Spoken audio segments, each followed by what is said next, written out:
Hello everyone. I hope you all are studying well. In fact, you must. May I know some of the things nature blessed us? Can anyone guess the same? You may come up with few of them like trees, mountains, rivers, the sun, the moon and so on. Have you ever wondered that the sun gives light to men only? No, of course not. Nature does not discriminate in between men and women. It's absolutely equal to everyone. Then who are we all to be biased? Some fanatics have highlighted the differences in the past, knowingly, unknowingly, the consequences. So today we are going to learn a very important topic, unit number 2.2, nature created man and woman as equals. So students, please watch the videos carefully. Thank you very much. The house and its encompassing are a sight of peace in the early morning of April. A stream of crystal clear water tumbles down the green mountains only few miles away. Hundreds of acres of ripe land moving with yellow mustard blossoms, with a garden bearing trees of numerous sorts of blooms of different tints, and natural product develop on all sides of the house. The yard scents of jasmine which blooms in the group of white pearls. The scent blends with the thin smoke, the essence from sweet noticing incense sticks, which are shining at the sacred place of God in the middle of the courtyard. Ashingbi is in her pursuing room and is caught up with composing an article. She is a middle-aged mother of 3 children and a journalist and women's rights activist. Her most youthful, wise young daughter, Lanthoi, enters the room looking very keen. She sits down by her mother's side. Looking at this, Ashingbi asks, "Have you finished your study, my dear?" "Yes, mother.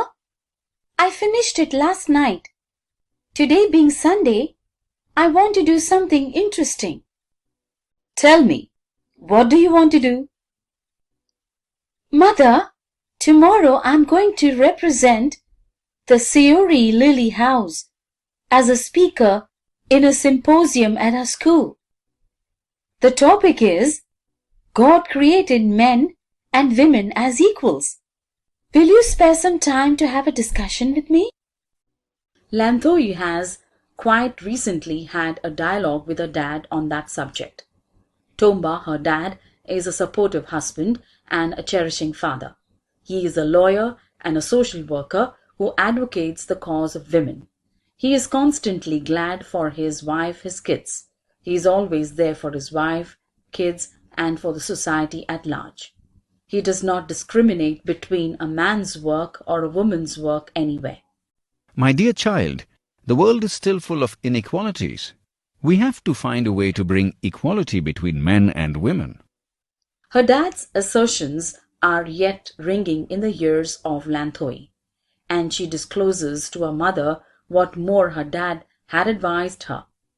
Appreciative of her husband for his views, Ashingbi says, "Your father is right. In no society do women enjoy the same opportunities enjoyed by men. It is because of your father that I feel no difference or inequality at home. But outside our home, I have seen that women have been subjugated in many ways. It is against the will of God. God has sent men and women to our earth to share the joys and sorrows of life equally, to share His blessings, and to enjoy the bounty of nature equally. This is what your topic means." Ashingbi knows well that men and women are equal. Women, who are half of the human race, are as important as men. She composes and discusses such themes.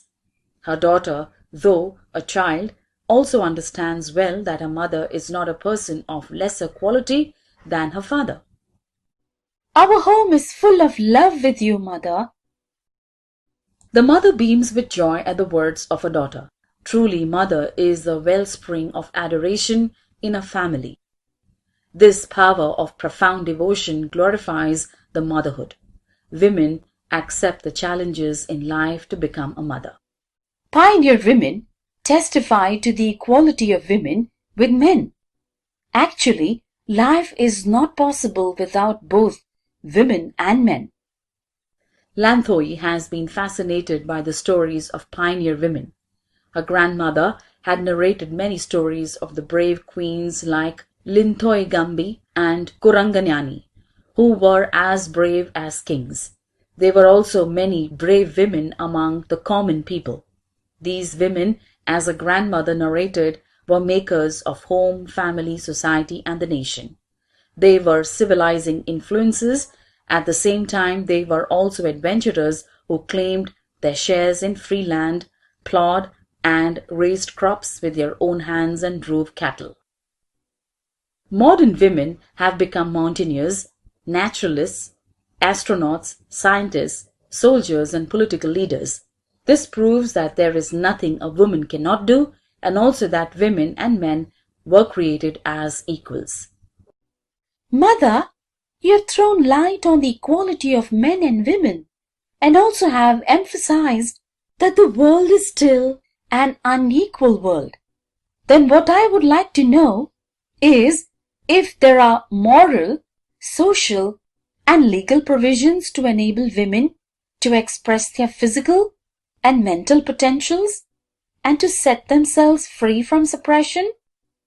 Amazed at the curiosity of her daughter, Ashangbi adds, There are many. Under the aegis of the United Nations, there is a declaration for a new world of equality. It has the following dimensions. A. Equal access to basic social services, including health and education. B. Equal participation in political and economic decision-making. C. Equal reward for equal work. And D. Elimination of discrimination and violence against women.